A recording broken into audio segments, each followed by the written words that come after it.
and it was definitely haunted I'm like this is fine หนังสามแพร่งมันอยู่ที่ไทยผีแบบฝรั่งเศสเขาไม่รู้จักสามแพร่งหรอก and I would act so like mature I'd be like oh my god going back home at 9 p.m. What subjects were you like good at as growing up? PE Me too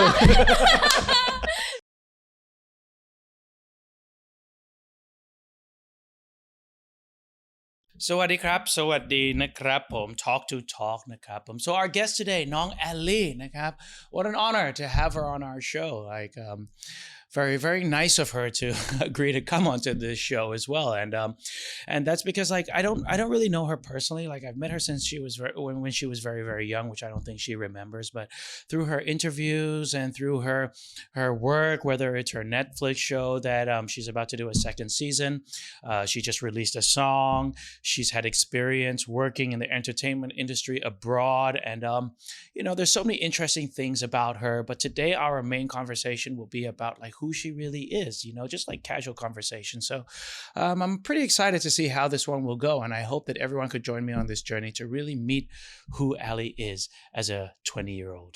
Let's go see her. Just a couple, like we're just going to end with like some really quick questions. Yeah. So, do you like the stars or the moon more? Oh.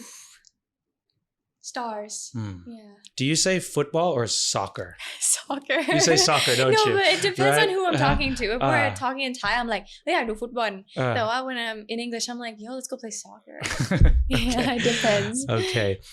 What is the best advice someone has given you? That there will... Well, my mom once said this to me and she was like, เดี๋ยวพรุ่งนี้ตื่นมาก็เป็นวันใหม่ And I'm like, yeah, my life is not always sad. Yeah. Do you believe in afterlife? I want to, yeah. I really hope there is. I mean...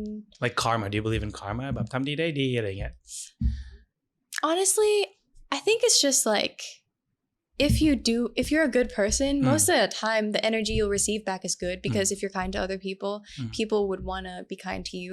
But if you're like a total like, pain in the butt, then you'll attract those kind of people into your life. Yeah, so it's more of right? like law of attraction. But yeah, I want to believe in afterlife because I want to like see people that have gone, but I don't like ghosts. I don't want to see them when I'm alive. I would rather see them when we're all like, oh, we're in heaven. Yeah. What is the best thing about being famous? Oh, I don't think I'm that famous. You are. No. You know it. You know, I it. don't, when yeah. I go out, I don't think anyone knows me at all until somebody comes up to me. But I think being able to meet people and when they actually want to get to know you. Because like most of the time, I feel like people have this image of me in their head where they're like, okay, Ali เป็นคนแบบนี้แบบสดใสน่ารัก and like this. But I feel like when somebody actually takes time to like want to have a conversation with me or like watch my interviews from start till finish because they're interested in who I really am, that's like the best thing because at the end of the day, I'm like just another human and I'm as much of a person as every other person is. So I think it's just that I'm on a screen. So that's why people can like make more hypothesis about me, hypothesize about who I am and stuff like that. Yeah. Are you a cash person or a credit card person? I'm a scan type of person. You're a scan? QR code? Okay. I'm a cost scan type person. Because with a credit card, I don't know. I feel like I would do bad things with that. Yeah. I would spend too much and I'd be like, people like, yo, bro, I'll pay for you. And then it would come out and be like, ใช่ไหมสแกนแล้วมันจบอ่ะถูกป่ะ มันไปเลย ไม่ต้องไปเครียดสิ้นเดือนอ่ะ ใช่มันไปเลย and you can like spend on a span of time. What is your favorite breakfast menu? Oh, I rarely eat breakfast, but when I do, maybe like หมูปิ้ง ข้าวเหนียวหมูปิ้ง classic สุดละ Yeah, because it's like all the good หมูปิ้ง places are open in the morning. ใช่ไหมต้องไปซื้อ Yeah, that's like a very good breakfast. What is the most favorite hotel that you stayed at? Oh, there was, the best one, there was this one, this is a good question. There was one in Paris where I woke up and the Eiffel Tower is right there. Okay. But there's also one where I almost stayed at and it was definitely haunted. Because like, it was also in Paris. I'm not going to say which one. I don't want to get sued. But can I tell the story? Yeah. Okay, so basically, like I went on a brand trip. And there was this room. Well, my mom was staying on the top floor already because she was waiting for me to come back to Paris.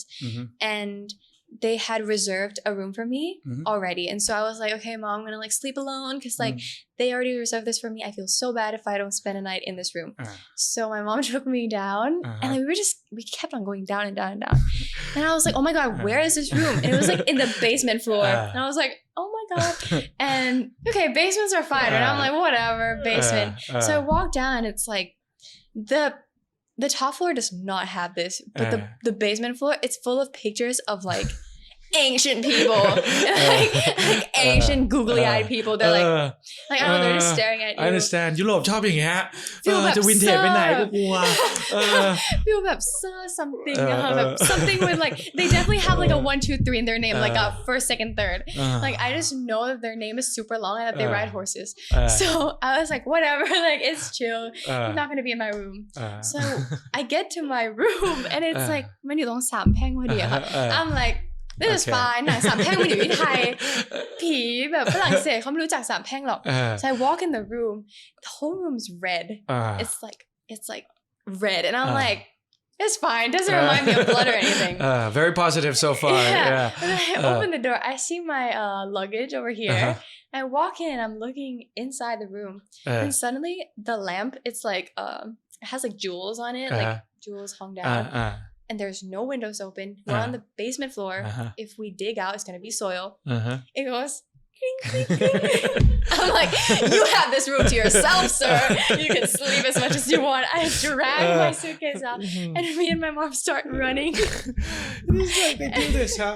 ไม่ก็อยู่เปิดประตูไงลมมันเข้ามันก็เลยแบบว่า super far away มันไม่ควรกิ้งเลยค่ะเพราะว่ามันเปิดนานแล้วถ้าเปิดแล้วมันกิ้งเลยมันอาจจะแบบโอ้มัน connected อะไรเงี้ยแต่เนี้ยคือแบบเปิดไปแล้วแบบ I look and it's like king king king and I'm like thanks for welcoming me you guys so sweet yeah they love it ฝรั่งเขาไม่เชื่อไง Mr. Sir used to live here and I'm like sure they like to do that right like I went to this hotel once like it was right by the lake great view but the room was the worst the hotel was like stuffed animals everywhere and I'm just sitting there like with my girlfriend and we're like this is not romantic like, I went to another one it was also in France not gonna say which one but I think somebody said like oh yeah this person died here like this is where their deathbed was yeah and they say it like very proud right they're like oh he died in this room I was like oh thank you so much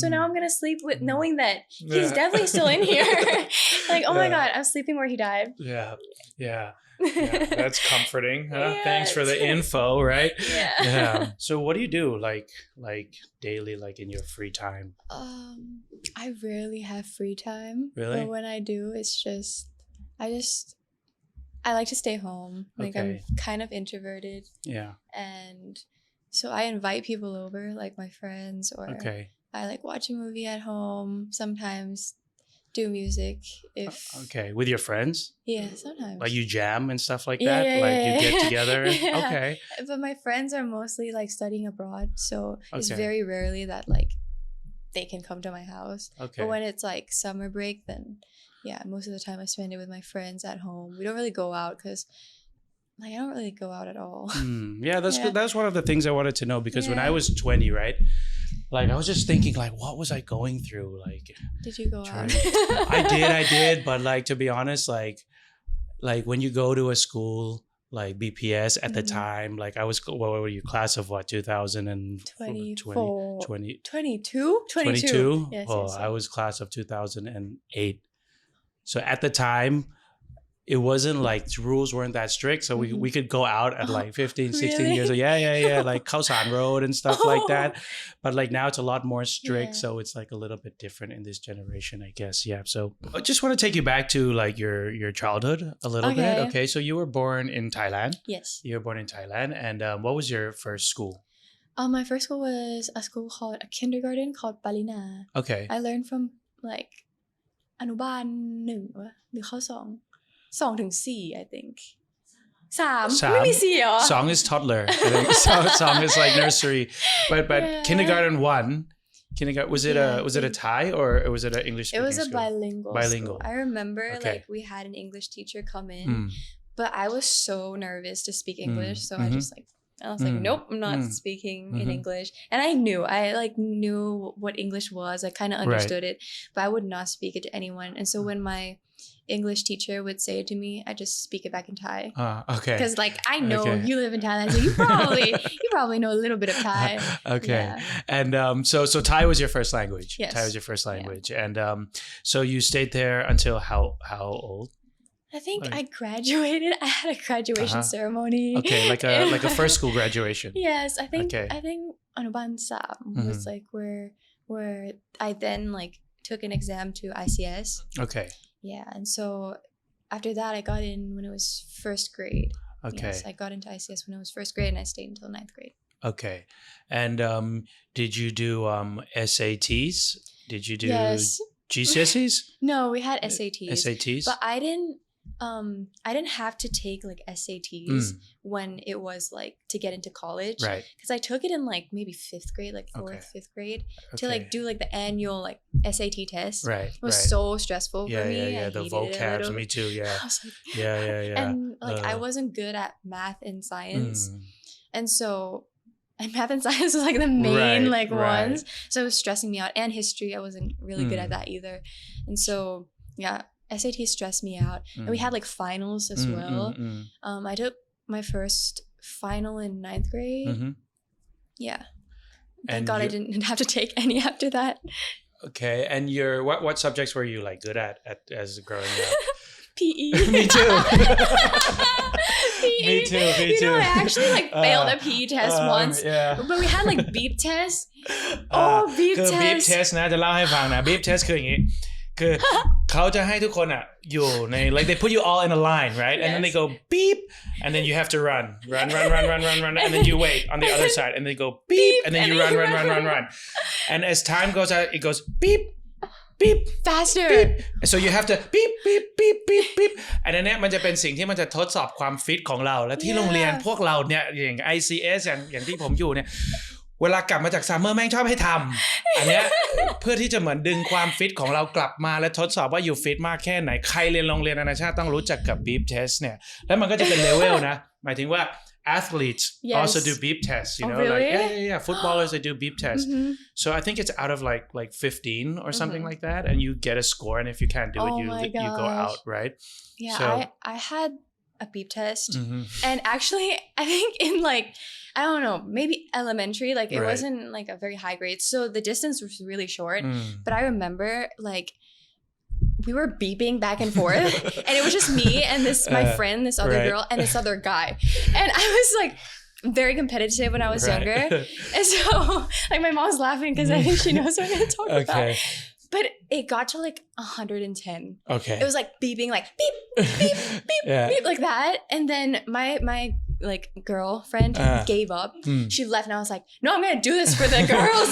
Girl power. No, like not this guy. But I don't know how, because like he's the least sporty out of like all the guys. Okay. But his legs, they were gallop like I don't know how he did it. And then you, like, I think glide through it. Yeah, like he was getting to the line faster than I was. And I was just like, no, I can't be treated like this. Because like I don't know, like I don't know how he was doing it. And so I eventually like kind of gave up and everyone's like, oh, like we're rooting for you.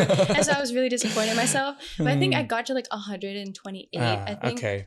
Because that was the day where I was most tired. I was gonna pass out. Yeah. And then we had the mile run. Okay. We ran around the school 3 times. Okay. Almost died as well. Okay.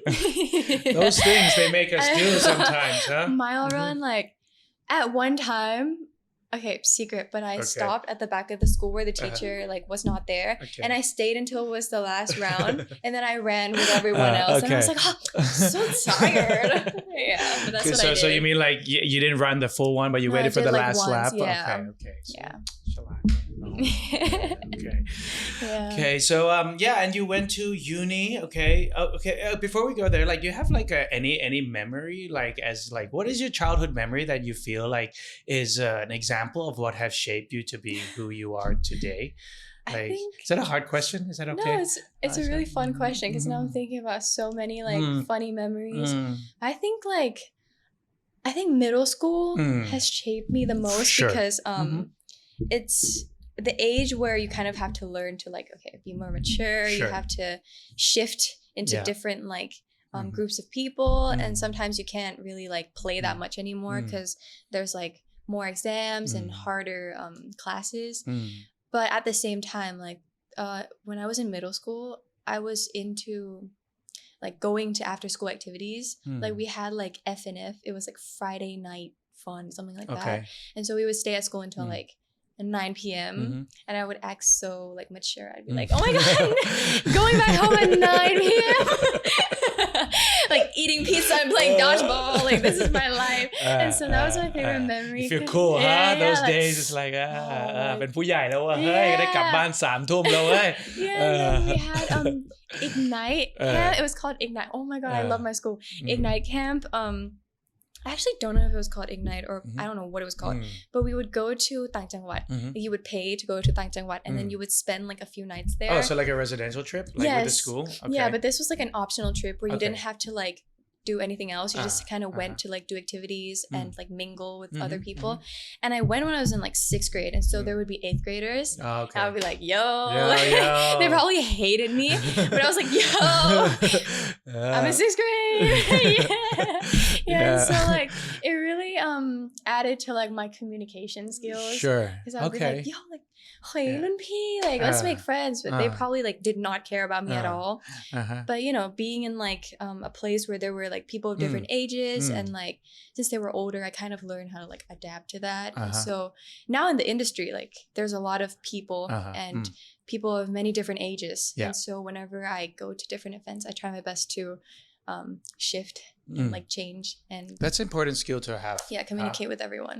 Like to be able to adjust into different like groups of people. Definitely. Like because like you like okay you're in gong ties, right? You're in concerts. Of course you have to like understand people, and I think that actually like growing up in the industry like the way that you have, like it's kind of like outdoor classroom. You know what I mean? Because people your age don't really have the opportunity to meet as many people like as yourself. So and I think that's a really good skill, because at the end of the day, people management is the toughest thing you'll ever go through in life. You know what I mean? And like people have so many like different expectations. Everyone has a different like viewpoint of what you are. Right. Since maybe some of them have seen me on social media, they kind of have an idea in their head of what I am.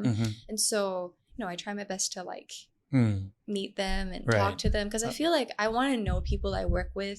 I want to be close to them because it really helps with like the quality of work that comes out. Because during Satu, like even though PJM and PPH is a lot older than me, but now they're like brothers to me, because we kind of like met up like knock with that and then so that really helps. It really helps like because I have to like say bad words to them. I was gonna ask you about that too, but that's coming. I would just be like, oh my God, what the hell? Like, oh my God, this is so bad. But then after we met up a few times and like during Nogwala, they're like really kind to me and they treat me like a sister, and so it's really nice. And so I'm more confident in like being the character I'm supposed to be. That's really cool. Really good point, because like I've had the chance to work with like people like abroad, like actors, they're more interested in who you are as a person than the role that you're taking even, and then they would invite you for dinner. They would want to spend a day with you to get that like chemistry going, because if that chemistry is good, then it reflects on the screen, right? Anyways, going back to your school life, and then you went to uni, and then you're doing Berkeley online course. Did I understand that right? Is that your choice? Was that your choice? Okay. Because at first I did think of going to university in Bangkok, because I really want to like have a university like social life. Right. Because like I want to have university friends, and I think it's the time where you get to like really apply what you've learned to like work. I see my friends doing like internships and I'm really interested in those. I think you've done a lot of work. I don't think you don't need internship. No, I really want to do it. Yeah, because Okay. like my friend right now, she's doing internships and she's posting on her story like Right. daily life in an office, Yeah. and I just want to have that because I really like doing meetings and talking to people and doing presentations and like writing stuff up for people to read. It's like one of the things I really want to do. And it's really different from what I do because I just sing and perform and I practice and I do interviews, but I don't really get to show people like what's going on in my head as in like for marketing or business. Right. And so I take music business and I chose Berkeley because it offers like what I really want to thought yacht in the future. That's cool. Yeah. So since they offer online courses, I can balance between my work life and my school life. Like since the time zone is like good, well I do homework at night like really late and then I wake up to go to work. And so I think it's a good balance for my time schedule. Right. Not like good for my sleep schedule, but okay. But yeah, it's I think it's the best option for me because I don't want to miss school. I don't want to miss school for work and I don't want to miss work for like I want to do both at the same time. And sometimes I have to go abroad and that means I miss a lot of school and like I don't want to do that. That was now talking about your career. So it kind of started in Korea. Your career started in Korea, right? Yeah. And like like the Korean industry has taken over the world pretty much, because they're like if you watch a documentary on Netflix about like Explained and it talks about like the Korean music industry and how they take in account all these kind of ideas, whether it's in a marketing perspective, whether like every song has to have many languages to be able to attract different audience. But from someone that stayed there with that, like what is the number one most impressive thing that you found about like how like Korea, like why are they so successful, in your eyes? Honestly, I think the marketing teams are really good. Right. Because I try to apply it to myself as well. Because I feel like when I got to work there, they kind of had everything planned out for me. They had like how I would dress, how I do my makeup, like my character. It wasn't just like a one-time thing where it was like, okay, for this event, you're going to do this makeup. It was kind of like a 360 like thing where it was like, okay, you're like a lively but bold but fierce type. And you're going to do this makeup and you're going to do this. Your hair is supposed to be like this. And like, I got like, what is it called? Like face, like, what is it called? They kind of analyze your face. Okay. Yeah. And really? Like in a machine or they look at you and so what are you gonna do? Like, and then like in the salon, like you go to the salon and they would like do your makeup a certain way that fits in with yours, and then they do your like personal color, and there's like face types, like you have the face type of a cat, you have the face type of a dog, and that's nice. There's something like that, and then like people with like dog face types fit with this eyeliner more, and it's like really like detailed. Really detailed. Yeah, but I think although it's good, I think it's great to a certain extent. At the same time, it kind of limits what you can do, because I feel like if I were to stick to, if I have like a rabbit face type, I don't know what I have. Okay. But if I were to have like a rabbit face type, then I would just stick to one type of like look, and it wouldn't really be. Like I want to have fun in dressing up and stuff like that. And also it's like the schedules are really crazy there. Right. Yeah. Like some of the people, like for example, like Blackpink, for example, right? Like when you see them dance, they're like athlete level of fitness. Stamina. Their stamina is insane. Like I don't think they get the credit for this. Like, athletes, they train morning, night, and they like a lot of the singers really and the bands that you met, they're physically really at their peak, which is really, really impressive, right? Yeah, it's really, really crazy. And when I was there, like, although in Thailand I do train and I do practice, and I'm sure that many artists like train and practice as well, it's just like something that was really hard for me was I was alone. And I think that was the most interesting part for me, because I couldn't turn to anyone. And like I had a bit of a, what is it called, like a shock a little bit, because I was 13 and I'd never been away from my family before. And so the fact that I couldn't like actually open up to anyone there and be like, yo, I'm really tired.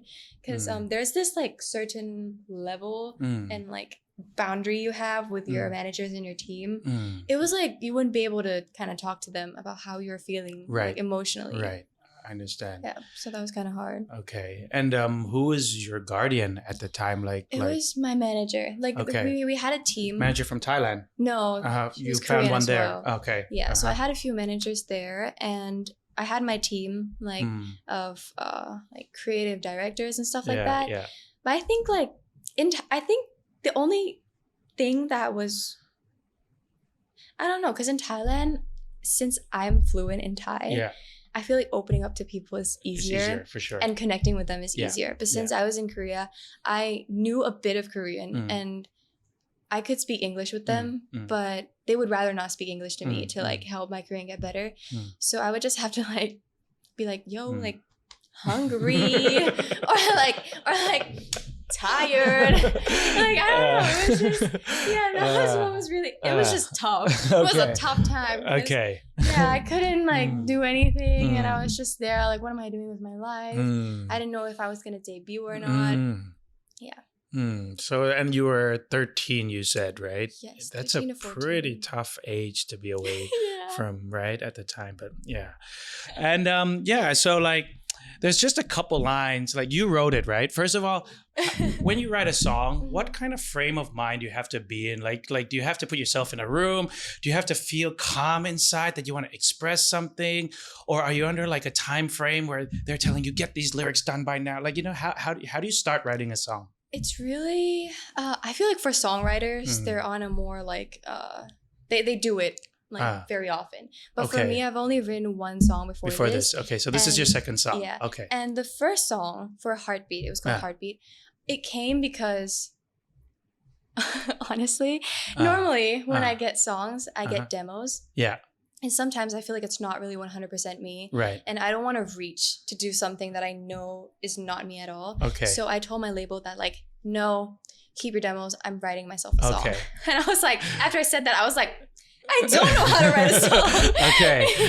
But I already told them that I was going to write a song. So I was like, I can't back out now because now they're going to think I'm like an untrustworthy like kid. So I wanted to seem like more mature and I understand the music scene. So I was like, I'm going to write myself a song. So that's what I kind of did. I just, I asked the producer that I had to work with at the time and I was like, yo, what do I do? It was just like, open up some beats and just like freestyle.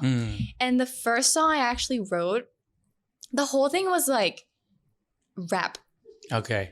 And not rap in a good way. It was just me mumbling and saying things every like millisecond of the song, like and he was like, are you not gonna breathe in this song? And I was like, you're right. And so we changed the beat. I chose another one. And then I actually like, I was kind of jamming. And then I got like a hook sorry to cut you, but like, so they give you a melody, like when you say beat, what like? So it's just likeไม่เข้าใจ beat คืออะไร beat แปลว่าอะไร beat is like, okay, so it either could be really complex or very minimal. So it starts off with like drums or like a piano, like a dum, and then to see how you go with it. And then, so it's like and then you're like, okay, so I'm gonna write words to that, so it's like that. You kind of have like a guideline of what the song's gonna kind of be like the direction you want to go. Yeah, like fresh and fun, or is this gonna be hip hop, or is this gonna be a little bit dark? And so with Heartbeat, I just really like this like it's very, very vibrant, a very vibrant song. And I feel like at that time I wrote it when I was maybe like 18. So it really matches my 18-year-old self. But now when I listen back, I'm like, what was I singing? I was like, Wait, this song? Are you talking about this song? Or this is the first song? Okay. So my tone was super like small. So I was like, no, I gotta grow up. So for this song, my team was like, yo, we have to release a song. Like, who do you want to work with? Or do you want us to buy demos? Or like, what do you want? I was like, yo, let me write myself a song. But I actually like kind of freestyled the hook of Oh My like before to a random beat on a random night. So you had it in you before? Yeah, a little I recorded bit. it. Okay. I was like, I really like this. And I got it randomly. I didn't have a deadline. I didn't know what I was going to do with it. And I was really happy that I did it under no pressure because I didn't expect that I would be releasing this. And I didn't know if I liked it or not. And then I had to turn it on like for my team to listen to. And they were like, yo, this has potential. And I'm like, really? And then so I went on with this idea that I was gonna finish it, and so I got help from another songwriter and I got help from a producer, and I was just in the studio like doing like 2 days worth of like just like their first sessions, sitting down listening to the beat. And so what is this song trying to say? Like, I have a definition. You want me to say my so I think that it's about like a new, fresh kind of love. You know what I mean? And like some of the lyrics I kind of like relate to a little bit. Like I haven't heard the melody. I've got the lyrics.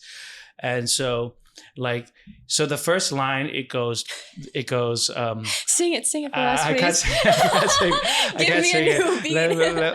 Okay เราได้มาเจอกันอีกแล้ว here at the same place and time it's 15 minutes to 9 บางทีก็สงสัยทุกครั้งที่มองตาแค่เรื่องบังเอิญหรือเปล่า Poetry. Yeah, I'm a poet, by the way. Not really, but yeah, I've tried writing songs.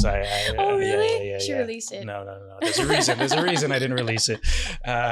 Anyway, so ทุกครั้งที่มองตา this phrase. Yeah. And I just think back to when I was like, you know, by the way, I'm out of the game. Yeah, I'm engaged and everything, so I'm out of the game. Yeah. Yes. So, but in that age, you know, you're like you tend to make eye contact with people in certain ways, and like you're doing something. Oh, there it is again. You know, and then you kind of like do your own thing, like you're in a crowd, and then whoop again. Right? It's the thinking hands come out like sure, like it's either I like you or you like me. It's or we like each other kind of thing. Or there's some spark there. You know what I mean? Yeah. Does that have anything to do with it? Yeah, so the story of this song, basically producer P4 ใช่ไหมคะ His name is P4 and he just had this idea in his mind and he told me about it and I was like, yo, I know a situation where that happened. Okay. Yeah. Basically, P4 was like, how about a song about like a thought out destiny. A thought out what? Sorry? Destiny. Okay. So like when you go somewhere because you know that this person's going to be there, but you act like it's not. Have you done that? No. Never. Okay. Yeah. So basically, don't put me on the spot. Okay. So basically, like, so this character goes somewhere to meet someone, but act like it's a coincidence. Okay. And you're like, oh my God, why are you here? Like, I'm normally here all the time. But you're actually there for them. Yeah. So you kind of like put it on them like, oh my God, you must like me and you're coming to see me. Yeah. So it's like that. Okay. And so the first part of the song is talking about how it's like, is it a coincidence? All of this, you're looking at me and I'm seeing you look at me. But in the second verse, you can see in the lyrics that there's a part where like, like hi, like that you like went there just for this person. Like you're asking them like, oh, you really didn't know all along that like I don't care to be here at all. I'm just here to like meet you. Okay. Yeah. Okay. Crazy. And then so yeah. I mean it's good. I mean like you have to like you said that it comes from an experience of someone else that you know that has happened, right? So you can relate to it in a certain way, right? I think it's like definitely common nowadays. Yeah, I guess so. Yeah. I've heard a lot of stories of this happening. Right. And when I heard it from my producer, I was like, oh, yeah. Because like sometimes like because social media is like everywhere now and everyone probably has it. Yeah. You see where someone is and you see that, oh, they go to this place. And sometimes you might try to find a connection there and you might like slide up on their story and be like, "Chini chinayaka," even though you know where it is. Or like you don't care at all where it is, you just want to talk to them. Or like, หมาน่ารักจังเลยพันธุ์อะไรอะคะ? Like you probably don't care or you might care. But you're there to make conversation. Yeah, basically, like you're right? basically asking like, or sometimes some people ask the most obvious questions, so they know that like you wanna slide up on their story. Okay. Because recently I told someone and I let them listen to the song, and when they listened to it, they were like, "This is a really good song," and I was like, "Really?" And I was like really hesitant about it, and they were like, "Yeah, this is a really good song. Like, who made it?" And I was like, I wrote it. Yeah, like I wrote it, and it gives me like I'm more proud of it. Yeah, for sure, because you're invested, right? You're emotionally invested into it. Okay. And okay, so what is your definition of a fulfilling life? Like, what are you gonna achieve? And like, like for you, what is like what do you want in the next 10 years, 20 years, 50 years? I think with my age right now, since I started in the industry so young, I really love it here, but in the future, I'm probably going to have to branch out and do other things. Okay. Because although I would love to do music my whole life, I feel like it wouldn't fit my lifestyle when I'm like 30 or like 40. I would definitely like to start a business or do something related to the music industry or like entertainment industry. But I don't think I can dance when I'm 50. Maybe. Yeah, you never know. Yeah, you never know. But to live a fulfilling life, I think just doing what I want to do at that age is the most fulfilling, because like when I was 10 or when I was younger, I had many other dreams that I wanted to be a fashion designer or I wanted to be a doctor or a teacher. But like it's not suitable for me in this age and maybe for my personality as a whole. Like I really like doing something related to arts and crafts and stuff like that. So that's probably what I'm going to be doing, and I just hope I'm doing something I enjoy so I can like put out the best quality of work, because I've been in a moment before where I was doing something that I was not enjoying and it didn't come out well at all. So now I know that really like mentally it really affects you, and like knowing that you didn't like what you released and regretting it every day is like it's a difficult feeling to live with, right? And you have like an ideal like 30-year-old that you like, or like a 40 or someone like that you really aspire like that. Yeah, that's something. It doesn't have to be in terms of career, but just maybe it might be something like that you see the way that they live their life or their attitude or something like that. Do you have any like idols, basically, like life idols? I think since I'm close to my family, I see everyone working, and honestly, I get a lot of inspiration from everyone, because whenever I meet someone outside or someone I'm close to and we talk about something like on a deep level, I can learn something from them, because it's probably an idea or a thought I've never had before, and I'm like, oh yeah, you can think of it that way as well. But with my family, like a lot of my family members, they're still working. Like my dad and my is like still in the industry till this day, and they started when they were really young as well. And I like how they still enjoy what they're doing. They still love it. And like with my grandparents, they have a restaurant and they've owned it for I don't know how many years. Okay. And in like Thailand? they're and they're still doing it till this day. Oh, cool. And so it's like really great to see how they still enjoy what they're doing since they were young until this day, and like they're still successful with it. So I really want to like be able to, you know, elongate my career span and like do it for a long time, because I don't want to give up like doing music easily, you know. Anyways, Ali, thank you so much for being here. I honestly thank you for agreeing to come. And you know what, like after speaking to you, I think like you're a really good kid. I think you come from a great family background, and like I wish you nothing but the very, very best in everything. And like I didn't know how to really like go with this conversation today, and then like hearing your mentality, hearing the way you think and stuff like that, I think it's really a really, really good thing. And inside you're great. Inside you're great. ก็ Talk to Talk นะครับน้องแอลลี่นะครับผมก็อย่าลืมกดไลค์กด subscribe แล้วก็กดกระดิ่งแล้วก็กดแชร์ไม่ใช่กระดิ่งนี้นะ กดแชร์ด้วยนะครับแล้วเจอกันใหม่เทปหน้า Thank you Ali. Thank you so much. Thank you.